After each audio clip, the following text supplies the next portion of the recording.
سعودی دارالحکومت ریاض میں Pakistani executive forum کی جانب سے منعقد تقریب میں آئی ٹی ماہرین نے خطاب کرتے ہوئے کہا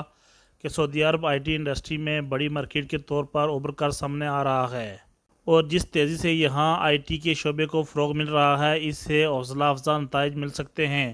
اور پاکستانی نوجوان نسل بہتر انداز میں آئی ٹی انڈسٹری میں اپنا کردار ادا کر سکتی ہے۔ اور جس طریقے سے ہم اس وقت پاکستان بزنس فورم کے ساتھ یہاں پہ ایگزیکٹو فورم کے ساتھ کام کر رہے ہیں تو آئی تھنک بڑا ایک اچھا سٹارٹ ہوا ہے، اچھی شروعات ہوئی ہے اور آئی تھنک آگے چند مہینوں میں ہفتوں میں ہم پاکستان کی طرف سے مل کے سافٹ ویئر انڈسٹری میں یہاں پہ بھرپور شرکت کریں گے سعودی عرب میں اور آگے بڑھیں گے انشاءاللہ۔ یہاں پہ بہت زیادہ اپرچونیٹیز ہیں آئی ٹی شعبے میں، اس وقت زیادہ یہاں پہ جو ہے زیادہ لوگ سعودی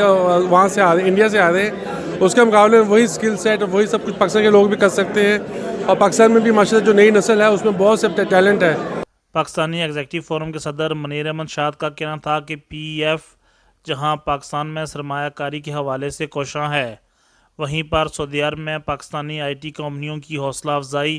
اور ان کو موقع فراہم کرنے میں کام کر رہی ہے۔ پاکستان سے جتنی بھی کمپنیاں ہیں وہ پاکستانی ایگزیکٹو فورم کے ساتھ مل کے کام کریں، ہم ان کو ایسے اور بہت ایسے موقع اور چانس اویل کر دکھائیں گے کیونکہ ہمارے ساتھ لوکل بزنس کمیونٹی اور ایگزیکٹو لوگ شامل ہیں اور پوری دنیا سے، تو ہم ہر جگہ پاکستان کا نام روشن اور بزنس کے لیے کام کر سکتے ہیں۔ تقریب سے تصدق گیلانی، عمران داؤدی، شہزاد احمد، حافظ عمران اور دیگر نے بھی خطاب کیا۔